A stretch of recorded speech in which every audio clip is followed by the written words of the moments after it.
Amazon has everything for every kind of birthday. Whether that's a 3-tier cake stand, Happy birthday! comet balloons for your son's space theme party, Happy birthday! or gifts like a karaoke machine for that friend who never stops singing. Happy birthday to you! From cake stands to karaoke machines, shop everything for every party on Amazon.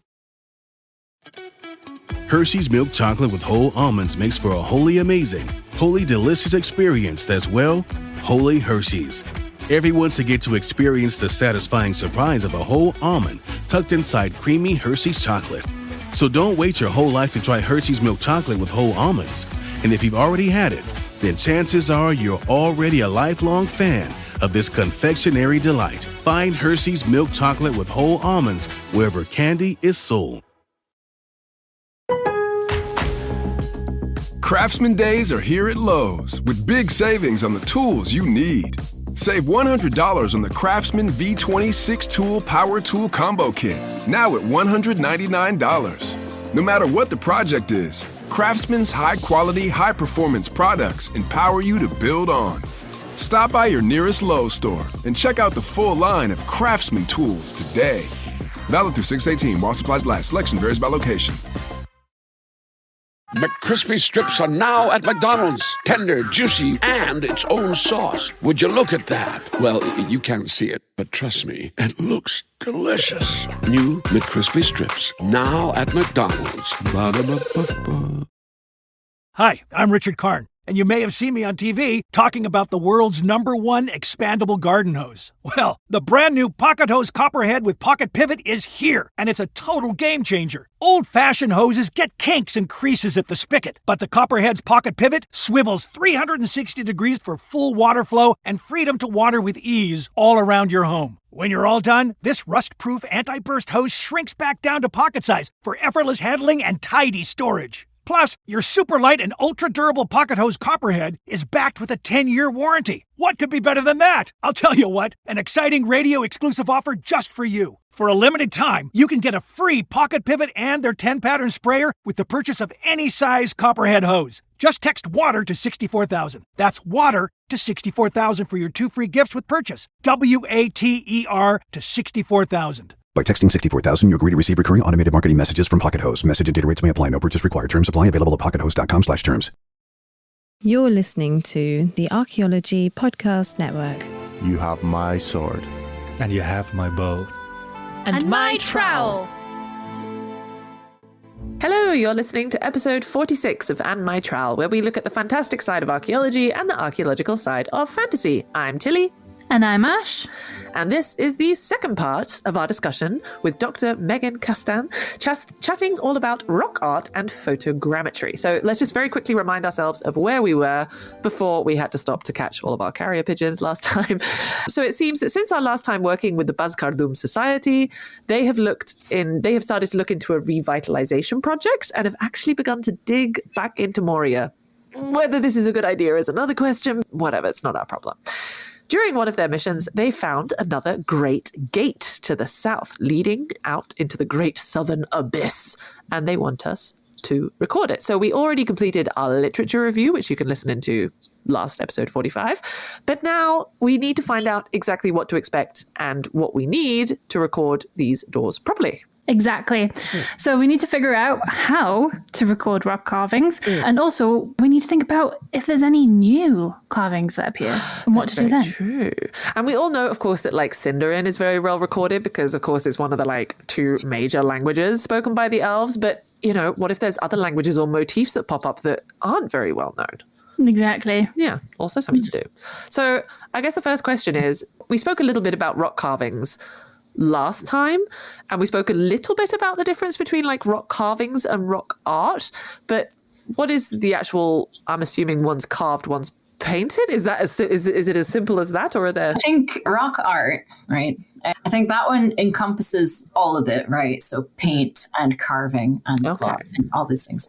Rock carving. So I was actually thinking about this because personally, I say that I work with carved stone. So I started thinking a bit harder about what rock art versus rock carving would be. I think when we say like Neolithic rock art, we talk about carving that's into a natural face, right? So it's like on an exposed bit of bedrock or in a cave, something like that. And so I think when we talk about carved stones, so early medieval sculpture and things like that's when it's been removed from that sort of natural face and quarried out and then shaped outside of that. Although we do have some like ohm graffiti and things in caves, and we don't really refer to that as rock art either. So I think it started that way, and then prehistorians took rock carving, rock art, and then early medievalists were like, oh yeah, carved stone. So actually now the fight continues. Oh gosh, honestly, terminologies is like the main fight between archaeologists, I swear.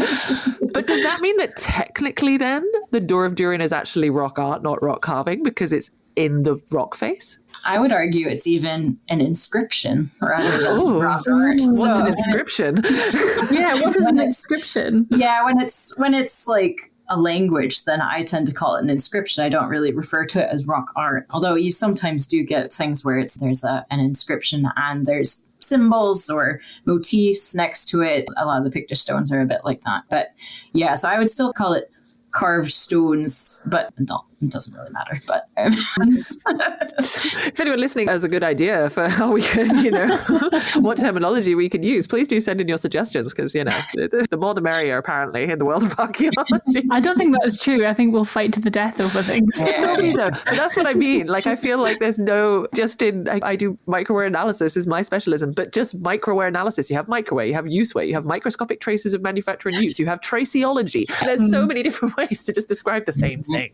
I would say that's true as well. I think coming from the Scottish educational background, like I would always have said carved stone rock, or like carved stone first, from especially early medieval, and then rock art is more a Neolithic, a prehistoric thing. But especially, I think it's more of an American term.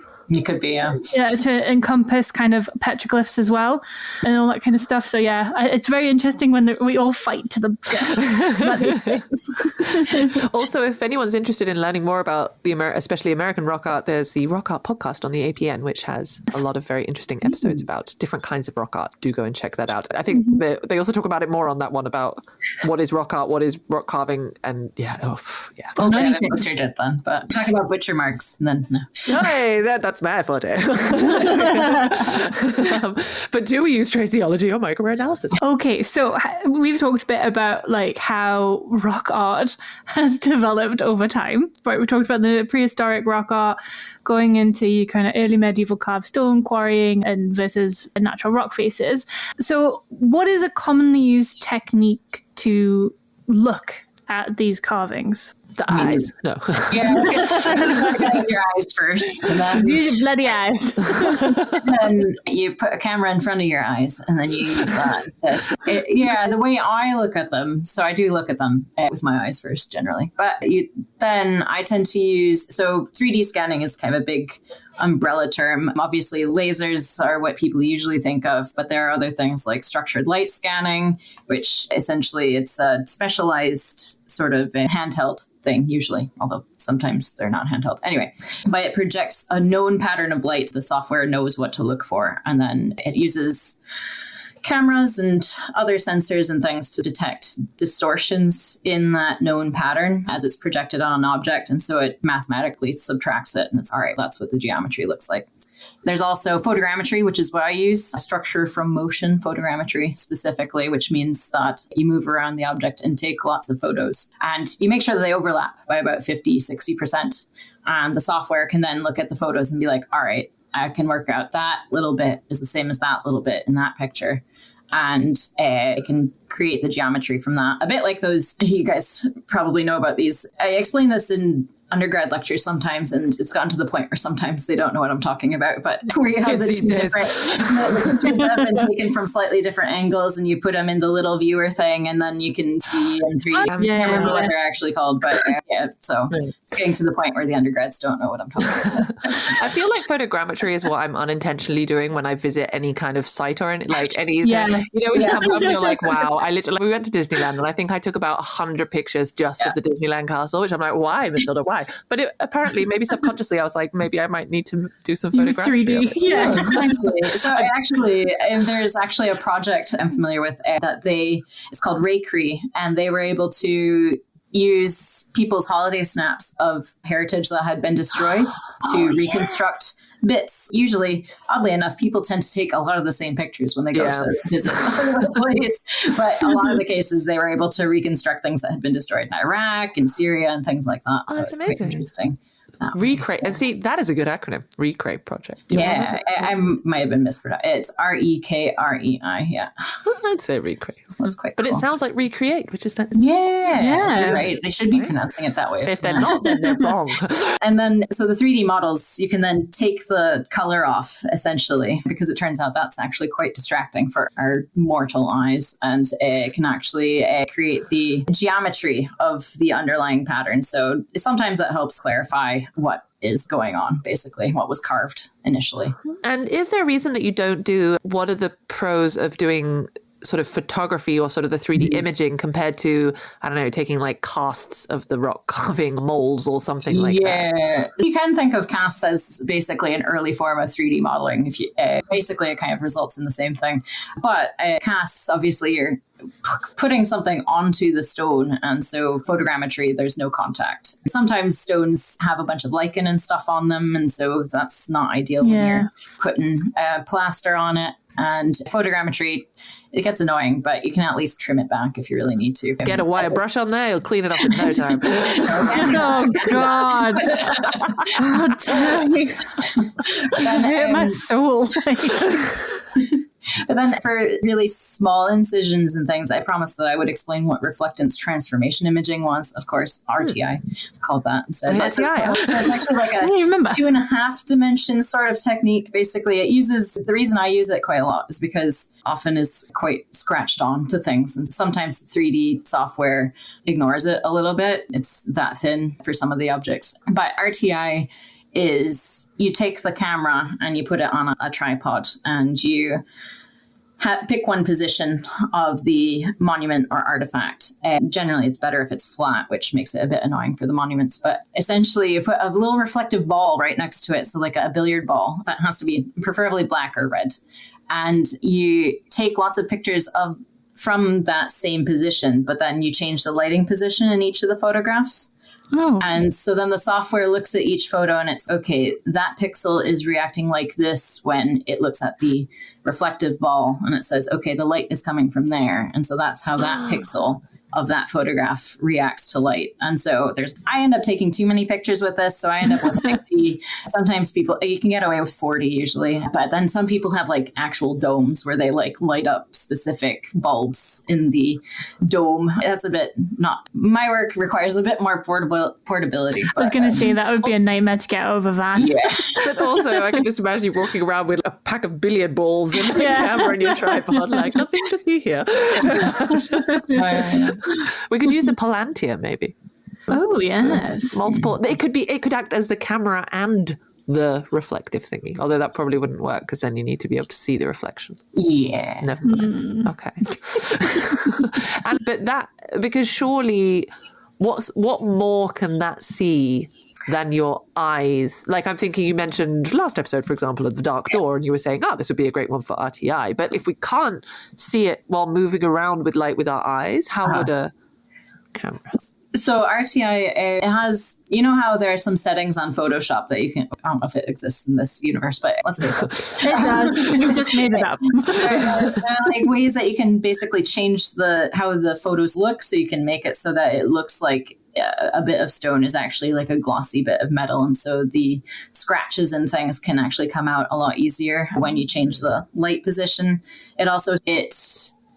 Because it knows how each pixel reacts to light, it can guess it. Like if you've only taken 60 photos, but it can use the algorithm to guess how it would have looked in like 300 other places if you had put the light in different sort of angles and things. Yeah, so it's quite good for things that are like scratched on, like the Isle of Man inscriptions on other carved stones. And The Isle of Man stones are also quite shiny anyway for geological reasons, I think. So it's quite useful there. For some reason, a lot of laser scan and structured light scans and stuff don't do well with shiny. So RTI works with a lot of those as well.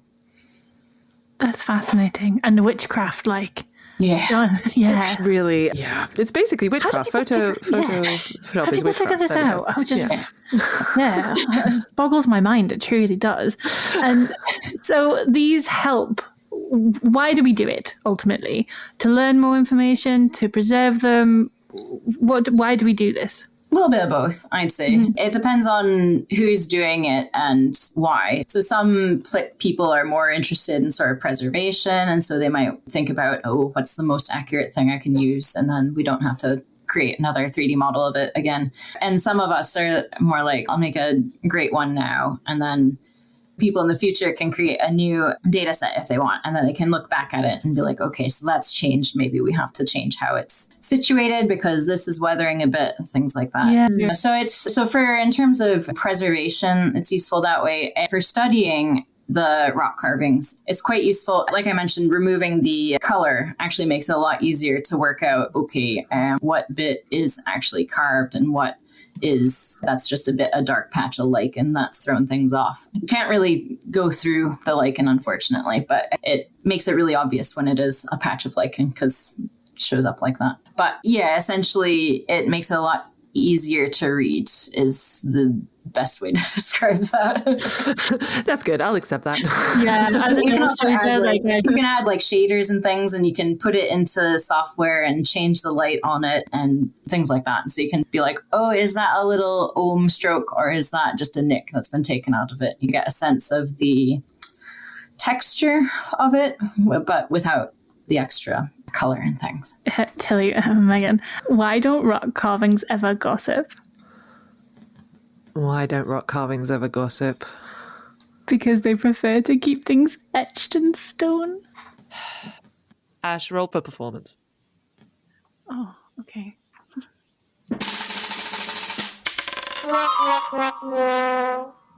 Oh.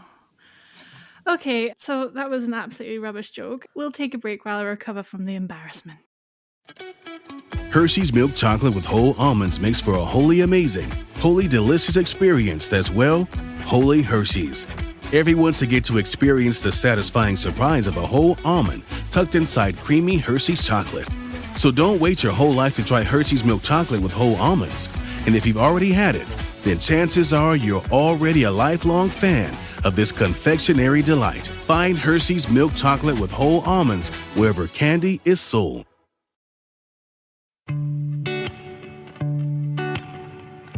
My name is Lily, and I've had hidradenitis suppurativa, HS, for years. I finally found some relief since taking Cosentyx. Relief means I can show up more. Cosentyx secukinumab is prescribed for adults with moderate to severe hidradenitis suppurativa, HS. Don't use if you're allergic to Cosentyx. Before starting, get checked for tuberculosis. An increased risk of infections and lowered ability to fight them may occur, like tuberculosis or other serious bacterial, fungal, or viral infections. Some are fatal. Tell your doctor if you have an infection or symptoms like fevers, sweats, chills, muscle aches, or cough, had a vaccine or plan to, or if inflammatory bowel disease symptoms develop or worsen. Serious allergic reactions and severe eczema-like skin reactions may occur. Learn more at 1-844-COSENTYX or Cosentyx.com. Ask your dermatologist about Cosentyx.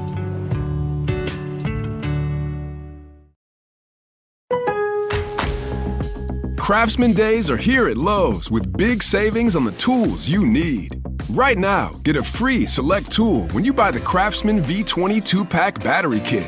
Whether it's the backyard, the bathroom, or beyond, Craftsman has the tools to help you power through and get the project done right. Because DIYing is unpredictable, but your tools shouldn't be. Shop Craftsman at Lowe's today.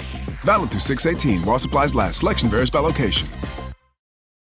Hi, I'm Richard Karn, and you may have seen me on TV talking about the world's #1 expandable garden hose. Well, the brand new Pocket Hose Copperhead with Pocket Pivot is here, and it's a total game changer. Old-fashioned hoses get kinks and creases at the spigot, but the Copperhead's Pocket Pivot swivels 360 degrees for full water flow and freedom to water with ease all around your home. When you're all done, this rust-proof anti-burst hose shrinks back down to pocket size for effortless handling and tidy storage. Plus, your super light and ultra-durable pocket hose copperhead is backed with a 10-year warranty. What could be better than that? I'll tell you what, an exciting radio-exclusive offer just for you. For a limited time, you can get a free pocket pivot and their 10-pattern sprayer with the purchase of any size copperhead hose. Just text WATER to 64,000. That's WATER to 64,000 for your 2 free gifts with purchase. WATER to 64,000. By texting 64,000, you agree to receive recurring automated marketing messages from Pocket Hose. Message and data rates may apply. No purchase required. Terms apply. Available at pockethose.com/terms. Did you know 39% of teen drivers admit to texting while driving? Even scarier, those who text are more likely to speed and run red lights. Shockingly, 94% know it's dangerous, but do it anyway. As a parent, you can't always be in the car, but you can stay connected to their safety with Greenlight Infinity's driving reports. Monitor their driving habits, see if they're using their phone, speeding, and more. These reports provide real data for meaningful conversations about safety. Plus, with weekly updates, you can track their progress over time. Help keep your teens safe. Sign up for Greenlight Infinity at greenlight.com/podcast. So do you feel better now, Ash, after that extremely failed joke? Anyway, I think we should ask some more questions about rock art. Yes. Would you, Tilly? Yep. Yeah, sure. Yeah, let's do that. Okay, you go ahead, Ash. Okay, as an illustrator, I'm going to ask you this question. My illustrator hat on. Someone who prefers the traditional means of illustration. Question got me on, I see. Yeah. I lured you here. Is 3D photogrammetry, couldn't say that, 3D photogrammetry, is that better than the traditional methods for recording carved stone? No, it actually isn't. It's not better. They're just different, right? They're different tools to do similar things. But I would say that drawing is more geared towards creating that sort of final interpretation. So it's telling people what is there. And photogrammetry does something similar, but it doesn't filter out the stuff that isn't relevant. So there'll be things like nicks and stuff that you don't actually want when you're describing things to people. And so I think they're similar tools. I've seen other illustrators work. I've seen you work as well. But people like John Borland, they bring a lamp that they can change the angle and things. So it is basically doing RTI as well. But it's kind of incorporating those sorts of details into his drawing a bit like RTI would. Yeah. Which I guess you were saying before as well, also with RTI, you don't use Photoshop, but like we were using that as an analogy in terms of how you can adjust things and stuff. But I suppose it's the same with illustration. One of the issues that you have to think about, speaking as a non-illustrator, is sort of bias of the researcher or of the illustrator. Mm-hmm. So is it similar with RTI? What do you have to take into account in terms of which light you use? Is it possible to one person researching it with RTI might have a slightly different? Oh, yeah. So a good example is a stone that I recorded on Isle of Man recently. And so I did a 3D model of it, but it's a fragment of, they think it used to be part of a shrine because it's got equal iron cross all the way around and it's got loads of graffiti on it.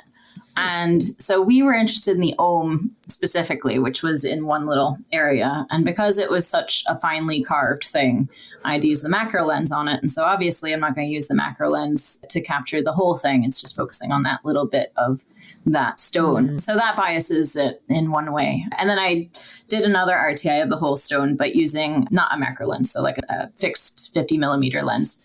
And annoyingly, it turns out that there might be another ohm inscription. It's just in a slightly different spot on the stone. So, oh no! You kind of see it, but it's also, that stone is quite difficult because there's lots of diagonal striations going in the same direction. So it was like, oh man, I really wish I had actually gotten the macro lens in that spot as well. But that just means you have to more work for more people. Oh no! You have to back. Oh, what a shame! It's not job security. No, you have to extend my contract because I've just found another potential. Look at that. Yeah, so you can definitely bias it by what you're focusing on in particular. And the RTI is also slightly difficult to make it available, like in comparison to 3D models, it's a bit more difficult because it's a bit niche. So there are like viewers and things that you can put on websites and stuff, but I think a lot of them were JavaScript and I think they've all died, but there's new ones that are being developed. It's niche, so it takes a while. Yeah, there's a lot of like 3D things you can download and print. I know. I think the National Museum of Scotland, they have a lot of stuff you can download. They have so much on there. Yeah. They have all the carved stone balls on there, which is amazing. It's quite cool. You can see them from your computer screen. That's yeah. But how do you make sure the 3D models are accurate and detailed? How do you make sure your drawings are accurate? It's like, it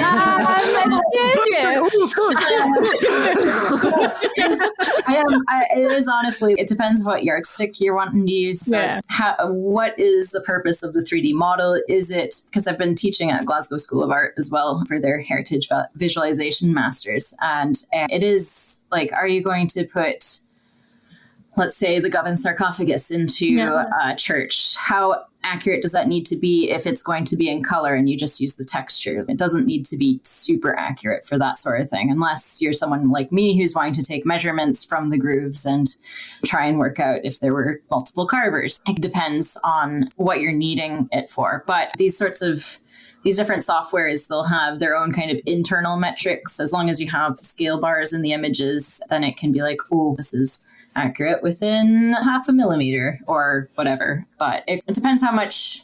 So there's the internal processes, which take it for what it is, but you also have to look at it critically. It's like, all right, sure. But it could be that it's that accurate in one spot and maybe not in another. So you use your eyes again to be like, no, you're not the goal here. At the end of the day, all this fancy software technology. And I'm really bad for this because I will, if I notice like a slight imperfection, I'll be like, oh, okay, then you have to process it again. That's okay. Let's do it again. Maybe if I put a little thing here, then it'll recognize that's the same bit there. And yeah, at the end of the day, it depends on what the model is for. And then you just kind of have to use your eyes and the internal measurements. Yeah. You've said something. Everything you've said has been very interesting, by the way, Megan. So you said one interesting thing. You said something particularly interesting that I want you to expand on. You said you look for different carvers. So how do you see that? Oh, you don't actually want to get statistics. I do. You don't want to This is a Tuesday morning. That's interesting. I never I do think about it, but I've never thought about a multiple team going in and carving the Govan sarcophagus. Like, it just never even crossed my mind. Yeah, because there's a lot of things that there's things that we aren't going to see, right? So there's the person that multiple people that actually go out to the quarry and they actually get the bit of stone out, and someone has to be there and be like, no, we want it like this, blah, blah, blah. Or maybe there isn't. Maybe they'll just know. And they're like, all right, we're making a sarcophagus. To be fair, there aren't many in Scotland anyway. And I think there's only one kind of dating to this period down at St. Alkmund's as well. And then obviously there's all the Romans ones. But anyway, yeah. So there's probably a team of people because they're a bit heavy. You go out and you quarry the stuff.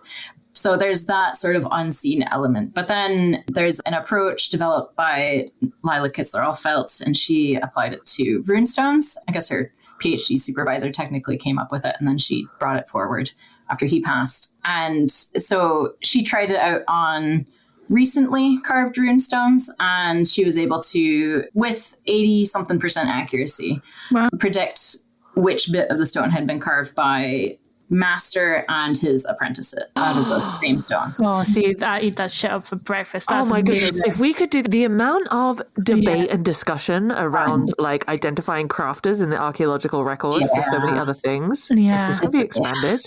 So this is based on measurements taken from 3D models and multivariate statistics applied to those. So statistics, as someone who uses it a lot, there's lies, there's damn lies, and there's no. So 80-something% is pretty good in archaeology. Yeah. Good, yeah. So obviously there will be instances where it's not necessarily correct, but yeah, she's been able to do that, and she assumes that all rune stones have been done as a sort of team effort, essentially, until the multivariate statistics is maybe it's 1 or 2 or 3 or whatever.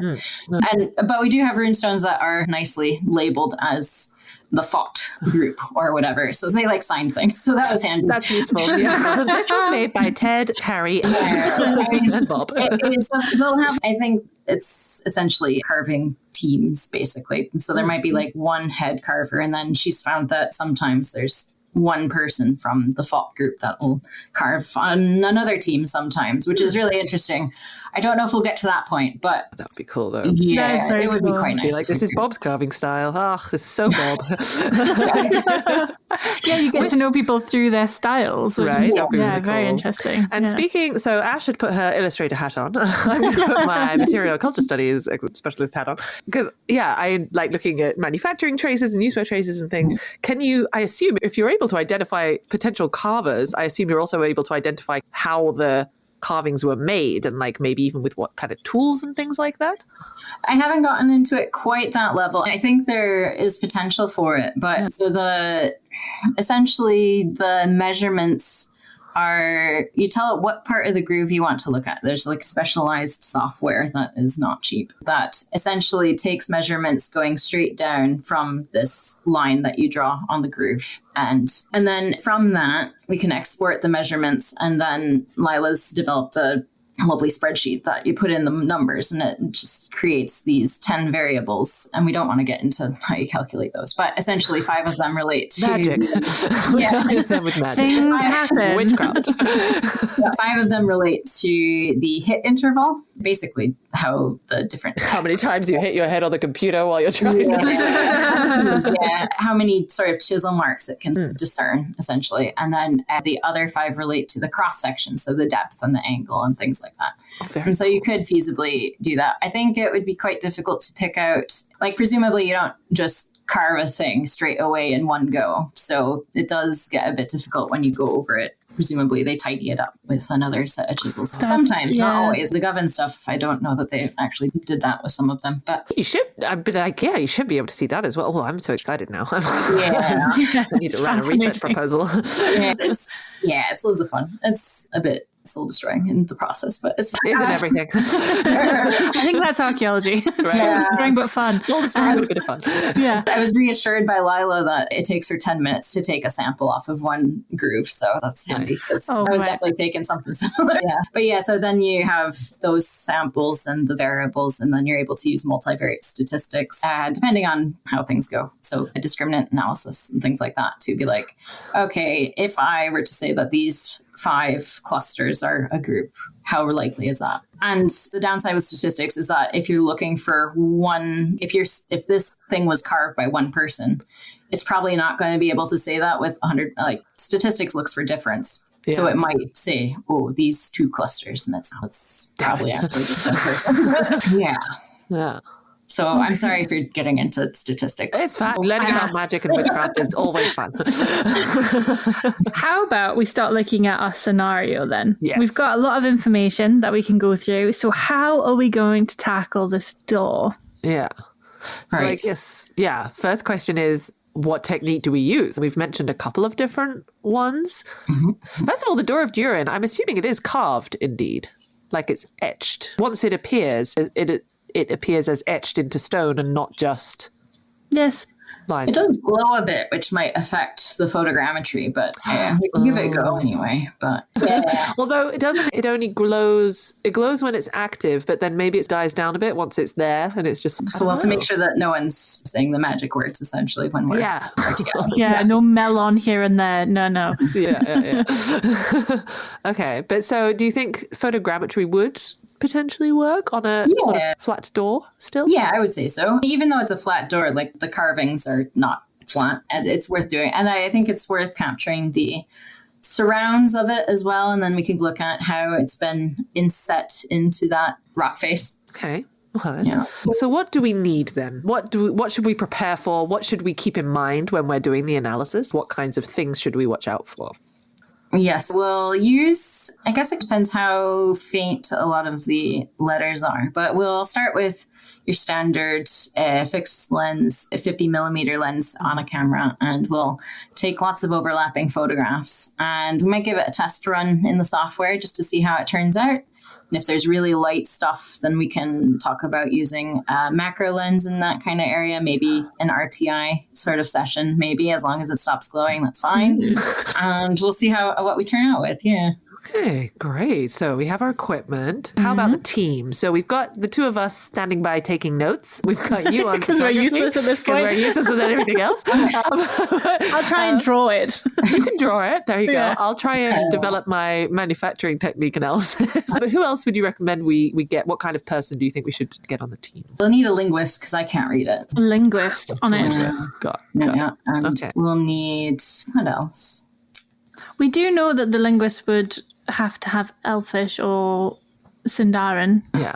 Because it is, we know that the door opens when you say eagle. True. So it must have that. But it would be useful to have someone who has a general broad range in case there's anything on there that's like the later graffiti that you were mentioning or something. Maybe there's like something else that's been written Or even on there. if there's earlier carvings. Yeah, maybe it's a multi-layered door. Like you can get into different. Maybe you can get into different parts of the mountain depending on which word you say. It actually just opens up into a chasm. So that's. But for this one, but maybe if you say something else in another language, it takes you to like a treasure hall. It's a magical door. It's Willy Wonka. Was it lift? They just go to all the exactly. different. Yeah, it goes to a different place depending on where you want it. There you go. Okay. So we have the We might linguist. need to get a drone operator for the outside of it then, just to record in the chasm. Oh, okay. I think we know someone who has a drone. We must know. I'm Yeah, we surprised we do. haven't done an episode yet on someone who has a drone. Oh, yeah, maybe that's coming up. Yeah, maybe. Okay, and then I guess the final question is, so you mentioned a bit about preservation, and we want to see how the door preserves over the years. Maybe in 20, 50 years' time, someone comes and wants to look at it again. How would you recommend is the best way to preserve this door for the future? That's a good question. It's already in a pretty, well, I imagine it's in Moria. So I imagine it's in a fairly sheltered kind of area already. Yeah. And so I think we can probably leave it in situ, I would say, and maybe reassess, like you say, another scan in 30 something years or so and make sure that there's not a lot of drips and things that are affecting one bit of the inscription, perhaps. Okay. Duh. Sounds I think that good. makes sense, yeah. I think we have a plan then, Ash. And we do have a plan. Awesome. Fantastic. Okay. That's about it then for this episode of Am I Trowel. We hope that you all enjoyed this quest. Thank you so much, Megan, for helping us out with this particular problem. We definitely learned a lot. Our RTI, I will now be able to dip into any conversation at the dinner table if people are mentioning photogrammetry. So yeah, thank you for joining us. Thanks for having me. Do you have, before we leave, any projects or where can people find you if they want to learn more about what you're doing? Yeah, anything that you'd like to share with our listeners? Sure. So my PhD thesis on Govan Stones, that is available online via Enlighten. For the OHM project, we're actually wrapping up the project at the end of June this year, but the database of OHM, so there's 3D models, there's machine readable versions of the script and everything that'll be available, I think in September sometimes, to keep an eye out, but also make sure you celebrate the International Day of OHM on the 8th of July this year. Oh, we'll have to do a celebration. We will. Awesome. And all of those links, we'll put the links to all of that in the show notes. So do go check out the show notes if you want further information. Thank you for joining this quest, everyone. If you enjoyed these episodes, please, as always, do subscribe, follow us wherever you get your podcasts. It really helps to support the show and it helps other people to find it as well. If you're interested in hearing more archaeology content, make sure to check out the other shows on the Archaeology Podcast Network. And as always, if you have any episode ideas or if you just want to get in touch, you can find all of our contact information as well as the links and further information on what we discussed today in the show notes. Hey, Tilly, what's that flying towards us? Is that a fell beast? Wait, no, a dragon? No, an eagle!